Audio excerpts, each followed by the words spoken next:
BPSC ने बिहार के अंतर्गत उच्च माध्यमिक विद्यालयों में प्रधानाध्यापक के कुल 6,421 पदों पर नियुक्ति हेतु आवेदन को जारी कर दिया गया है। और जैसा कि आप यहां पे देख पा रहे हैं, बिहार लोक सेवा आयोग के द्वारा यह विज्ञप्ति जारी की गई है और इसकी पूरी जानकारी आप www.bpsc.bis.nic.in पर देख सकते हैं।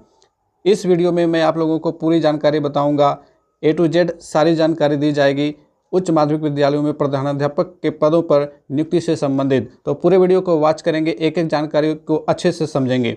सबसे पहली बात कि इसमें आवेदन कौन लोग कर पाएंगे, तो नियुक्ति हेतु सुयोग्य भारतीय नागरिक तथा बिहार राज्य के निवासी, यानी कि किसी भी भारत के किसी भी नागरिक को इसमें अप्लाई करने का अवसर दिया जाएगा जो अर्हता रखते हैं। ठीक है, जो अर्हता रखते हैं यानी कि जो योग्यता रखते हैं, इसके लिए वो इसमें अप्लाई कर सकते हैं, चाहे वो बिहार के रहने वाले हों या फिर बिहार से बाहर के रहने वाले हों।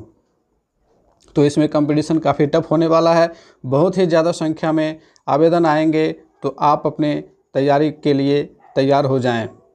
ऑनलाइन आवेदन भरने के लिए आप विस्तृत जानकारी को इसी वीडियो में पा लेंगे, तो कहीं भी जाने की ज़रूरत नहीं है, ध्यान से सब कुछ देखते जाइए। सबसे पहले पदों की संख्या को देखेंगे। अनारक्षित वर्ग में 2,571 पद हैं।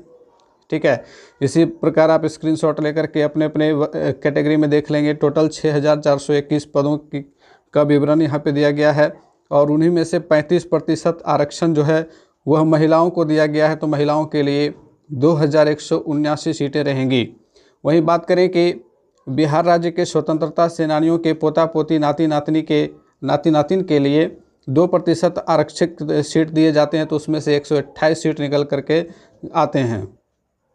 4% आरक्षण जो है वो दिव्यांगजन कैंडिडेट्स को मिलेगा, जिसमें से दृष्टिबाधित को 67, मूक बधिर को 65, अस्थिर दिव्यांग को 63 और मनोविकार या बहुदिव्यांग को 62 सीट दिए गए हैं।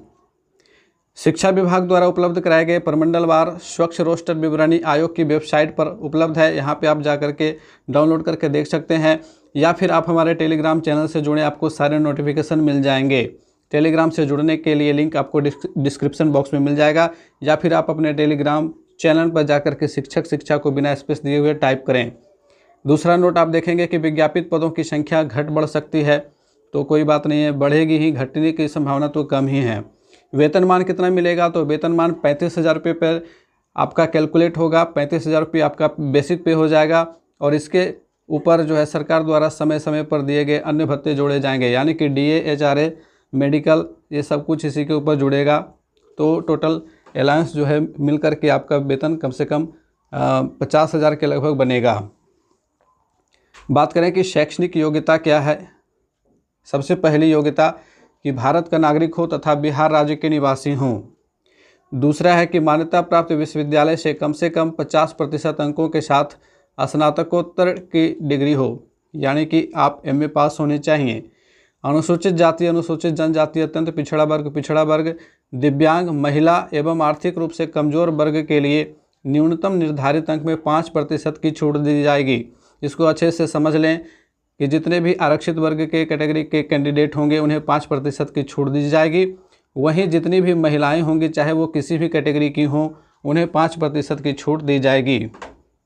मौलाना मजरूल हक अरबी एवं फारसी विश्वविद्यालय पटना, बिहार राज्य मदरसा शिक्षा बोर्ड द्वारा प्रदत्त फाजिल की डिग्री एवं कामेश्वर सिंह दरभंगा संस्कृत विश्वविद्यालय द्वारा प्रदत्त आचार्य की डिग्री को स्नातकोत्तर के समतुल्य माना जाएगा। अगली शर्त है कि मान्यता प्राप्त संस्था से BEd, BA.Ed या फिर BSc Ed उत्तीर्ण हों। वर्ष 2012 या उसके बाद जो भी शिक्षक नियुक्त हुए हैं वे TET पास होने चाहिए, शिक्षक पात्रता परीक्षा में उत्तीर्ण हों। अब बात करेंगे अनुभव की, तो इसमें अनुभव मांगा गया है। राज्य सरकार के विद्यालय में पंचायती राज संस्था एवं नगर निकाय संस्था अंतर्गत माध्यमिक शिक्षक के पद पर न्यूनतम 10 वर्ष की लगातार सेवा अगर आपकी हो गई है तो आप इसके लिए एलिजिबल हैं। माध्यमिक शिक्षक के पद पर अगर आपने 10 वर्ष की लगातार सेवा पूरी कर ली है तो आप इसके लिए एलिजिबल हैं। वहीं बात करें कि CBSE, ICSE, BSEB के से स्थायी संबद्धता प्राप्त विद्यालय में, यानी कि निजी विद्यालय के शिक्षक भी जो 12 वर्ष की लगातार सेवा पूरी कर चुके हैं माध्यमिक शिक्षक के रूप में, वे भी इसके लिए एलिजिबल हैं। अगली बात करें कि राज्य सरकार के विद्यालय में पंचायती राज संस्था एवं नगर निकाय संस्था अंतर्गत उच्च माध्यमिक शिक्षक के पद पर न्यूनतम 8 वर्ष की लगातार सेवा, यानी कि जो हाई स्कूल के टीचर हैं उनके लिए 8 वर्ष की लगातार सेवा, और जो मिडिल स्कूल 6 to 8 के शिक्षक हैं उनके लिए 10 वर्ष की लगातार सेवा होनी चाहिए। अब बात करें CBSE, ICSE, BSEB से अस्थायी संबद्धता प्राप्त विद्यालय में उच्च माध्यमिक शिक्षक के पद पर न्यूनतम 10 वर्ष की लगातार सेवा, यानी कि प्राइवेट विद्यालय में यदि किसी शिक्षक ने उच्च माध्यमिक शिक्षक के पद पर लगातार 10 वर्ष की सेवा दी है तो वे भी इसके लिए एलिजिबल हैं।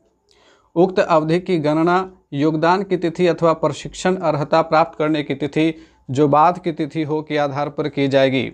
इसका ये मतलब हुआ कि आपने यदि शिक्षक प्रशिक्षण का कार्यक्रम योगदान के बाद किया है तो जब आपका पूरा हो गया, जब आपका रिजल्ट प्रकाशित हुआ था, उसके बाद 8 वर्ष 10 वर्ष का ये जो क्राइटेरिया है उसे जोड़ा जाएगा। यहाँ पे एक नोट पॉइंट देखेंगे, शैक्षणिक योग्यता एवं अनुभव से संबंधित सभी प्रमाण पत्र ऑनलाइन आवेदन भरने की अंतिम तिथि 28/3/2022 है।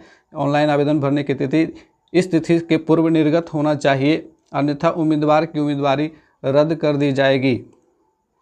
बात करें उम्र सीमा की तो पंचायती राज संस्थान एवं नगर निकाय संस्थान अंतर्गत कार्यरत शिक्षक के लिए न्यूनतम एवं अधिकतम आयु सीमा अलग से निर्धारित नहीं की जाएगी, यानी जो सरकारी विद्यालय के शिक्षक हैं उनके लिए उम्र सीमा मायने नहीं रखती है।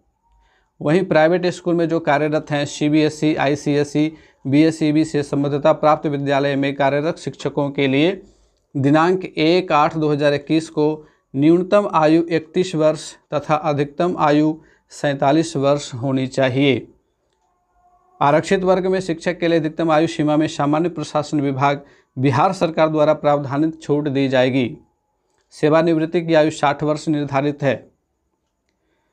कार्मिक एवं प्रशासनिक सुधार विभाग बिहार की संकल्प संख्या 2374 दिनांक 16/7/2007 के आलोक में बिहार सरकार के ऐसे सरकारी सेवक जो 3 वर्षों की निरंतर सेवा पूर्ण कर चुके हों को उच्चतर वेतनमान की सेवा संवर्ग में जाने के लिए अधिकतम आयु सीमा में 5 वर्ष की छूट अनुमान्य है।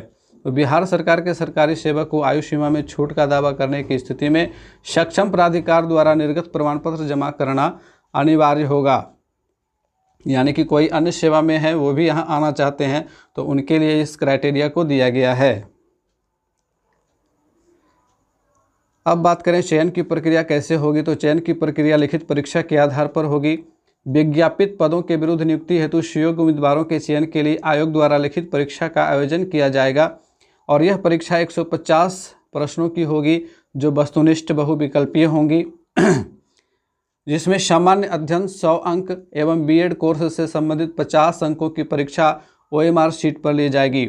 यानी कि कुल मिलाकर के आपका 150 प्रश्नों का ये होने वाला है टेस्ट, और इस 150 प्रश्न में आपको नेगेटिव मार्किंग भी देखने को मिलेगा। गलत उत्तर के लिए 0.25 अंक काटे जाएंगे, यानी कि 4 गलती पर 1 अंक आपका कट जाएगा। तो अगर आप गलती से बचना चाहते हैं और प्रश्न आपको नहीं आता है तो आप प्रश्न को खाली छोड़ दें। प्रश्न अनुत्तरित रहने पर 0 अंक देय होगा। परीक्षा की अवधि कुल 2 घंटों की होगी, यानी कि 120 मिनट में आपको 150 प्रश्न हल करने होंगे, तो कहीं से भी यह आसान नहीं है। साक्षात्कार की बात करें तो साक्षात्कार नहीं लिया जाएगा, क्लियर मेंशन्ड है, इसमें आपको इंटरव्यू नहीं देना होगा। न्यूनतम पासिंग मार्क्स क्या होने वाला है, तो इसके लिए आप यहाँ देखें कि सामान्य वर्ग के उम्मीदवारों को 40%, पिछड़ा वर्ग के उम्मीदवारों को 36.5%, अत्यंत पिछड़ा वर्ग के उम्मीदवारों को 34% एवं अनुसूचित जाति जनजाति महिलाओं का मतलब सभी कैटेगरी की महिलाओं, चाहे वो जनरल से आती हों या फिर किसी आरक्षित वर्ग से आती हों या फिर निश्चित उम्मीदवार जितने भी होंगे उनको 32% न्यूनतम मार्क्स प्राप्त करने होंगे, तभी वे पास होंगे। इसमें अंतिम रूप से सफल उम्मीदवारों से संवर्ग आवंटन संबंधी अधिमानता विभाग द्वारा प्राप्त किया जाएगा और अंतिम रूप से सफल उम्मीदवारों के चयन के पश्चात चयनित अभ्यर्थियों का पदस्थापन मेरिट कम चॉइस के आधार पर संबंधित प्रमंडल में विभाग द्वारा किया जाएगा। मेरिट जिस प्रकार से आपका बनेगा उसी के अनुसार से आपको चॉइस का भी ऑप्शन दिया जाएगा।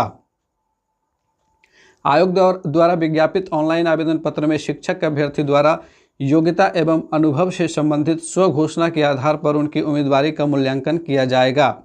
राज्य सरकार के विद्यालय के विभिन्न विद्यालयों में कार्यरत शिक्षकों के द्वारा यह प्रमाण पत्र भी दिया जाएगा कि निर्धारित अवधि में उन्हें वेतन बैंक खाते के माध्यम से प्राप्त हुआ और इसका साक्ष्य उनके स्तर पर उपलब्ध है। यानी कि फर्स्ट पेमेंट का फोटोकॉपी और लास्ट पेमेंट का फोटोकॉपी आपको देना होगा। फर्स्ट एंड लास्ट पेमेंट का फोटोकॉपी आपको लगाना होगा। नोट यहाँ पे दिया हुआ है, पत्र या विषयों का स्तर एवं विस्तृत पाठ्यक्रम आयोग के वेबसाइट पर दिया हुआ है। मैं सिलेबस के ऊपर एक अलग से वीडियो बनाऊंगा कि एचएम के सिलेबस क्या रहेंगे, किस प्रकार के प्रश्न पूछे जाएंगे। दूसरा है कि आयोग के विज्ञापन के आलोक में प्राप्त आवेदनों में अभ्यर्थियों द्वारा शैक्षणिक योग्यता, अनुभव एवं अन्य योग्यता संबंधी दावों को सत्य मानते हुए परीक्षा आयोजित करने की कार्रवाई की जाएगी। लेकिन आपको बहाली के समय वहाँ मेरिट प्रकाशित होने से पहले ही आपके सारे सर्टिफिकेट की जांच की जाएगी। प्रत्येक कोटि में 10% परीक्षा सूची आयोग द्वारा तैयार कर शिक्षा विभाग को उपलब्ध कराई जाएगी। एक और नोट पॉइंट यहाँ पे आप देख सकते हैं, लिखित परीक्षा के परिणाम के आधार पर आयोग सफल अभ्यर्थियों की औपबंधिक मेधा सूची तैयार करेगा। लिखित परीक्षा के कुल प्राप्तांक समान होने की स्थिति में अधिक उम्र वाले उम्मीदवार को वरीयता दी जाएगी। आरक्षण की बात करें तो ऑनलाइन आवेदन पत्र में इंगित कॉलम में आरक्षण का दावा नहीं करने पर आरक्षण का लाभ नहीं मिलेगा। जाति के आधार पर आरक्षण का लाभ केवल उन्हीं उम्मीदवारों को मिलेगा जो बिहार राज्य के अस्थायी निवासी हैं। आवेदन में दिया गया अस्थायी पता ही आरक्षण प्रयोजन के लिए अस्थायी निवास अनुमान्य होगा। अनुसूचित जाति एवं अनुसूचित जनजाति के उम्मीदवारों को निम्नांकित प्रमाण पत्र जमा करना अनिवार्य होगा। जाति प्रमाण पत्र और अस्थायी निवास या फिर मूल निवास डोमिसाइल प्रमाण पत्र। वहीं पिछड़ी जाति एवं अत्यंत पिछड़ी जाति के उम्मीदवारों को क्रीमी लेयर रहित प्रमाण पत्र NCL सर्टिफिकेट जमा करना होगा। ठीक है।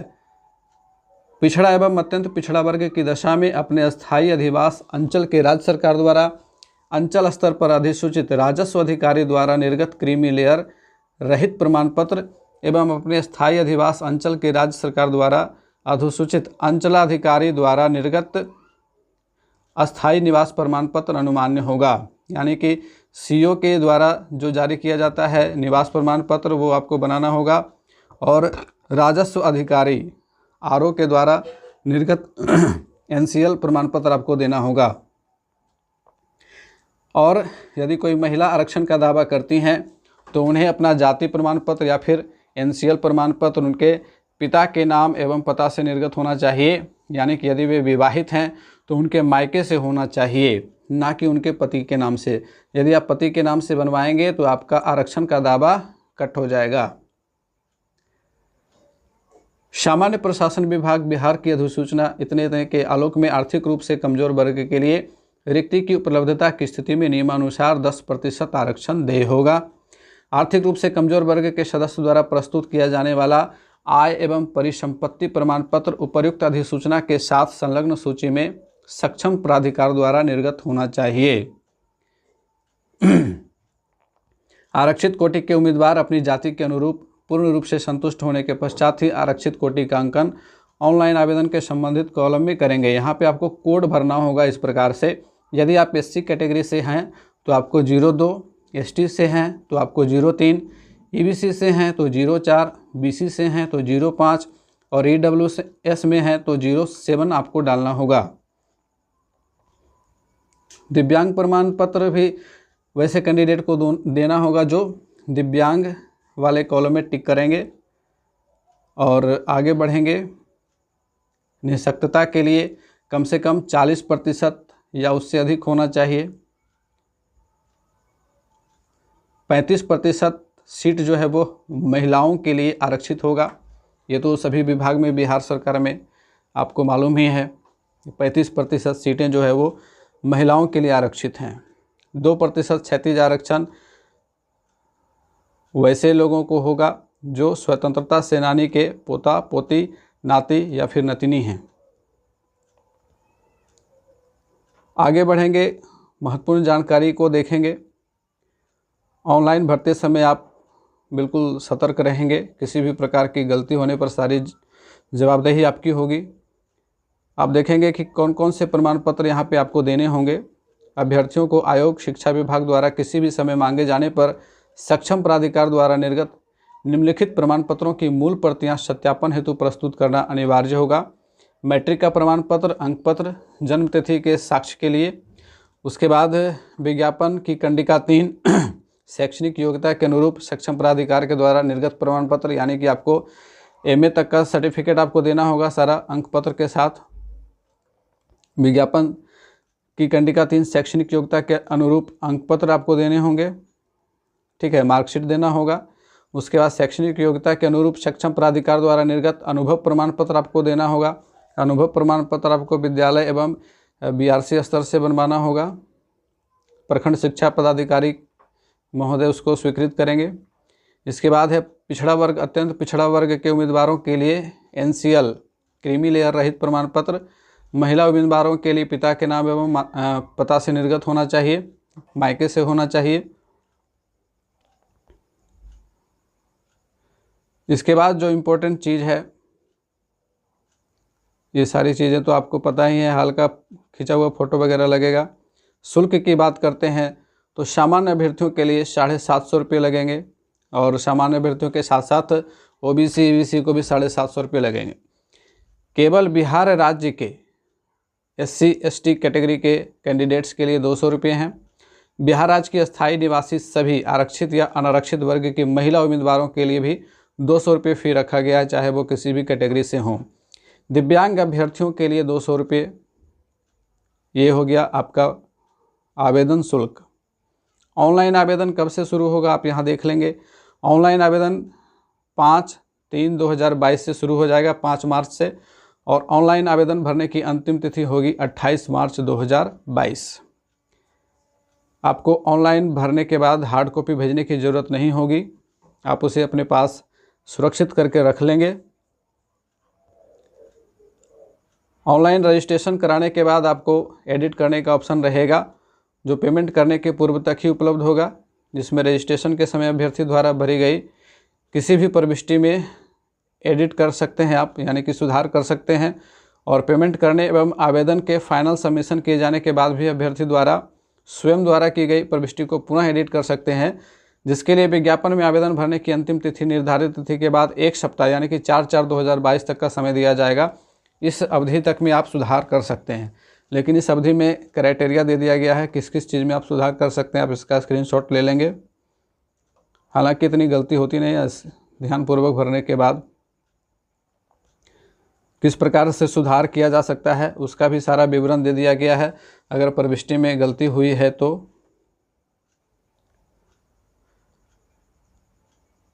उम्मीदवार का नाम, जन्म तिथि, कोटि, परीक्षा शुल्क इत्यादि से संतुष्ट होने के उपरांत ही ऑनलाइन परीक्षा शुल्क जमा करेंगे।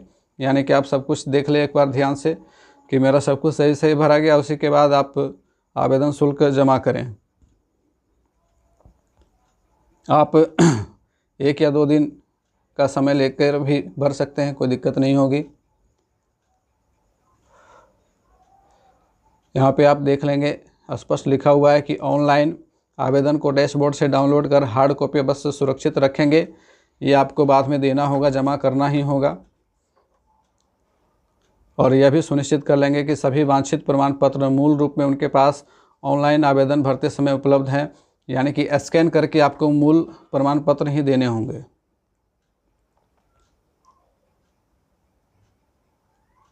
ये सारी चीज़ें बता दी गई हैं। तो उम्मीद है कि आपको इस वीडियो में सब कुछ समझ में आ गया होगा। अब सिलेबस की बात रह गई, तो सिलेबस को लेकर के जल्द ही एक वीडियो आप लोगों के लिए लाया जाएगा। तो मिलते हैं फिर से अगले वीडियो में, तब तक के लिए गुड बाय, टेक केयर।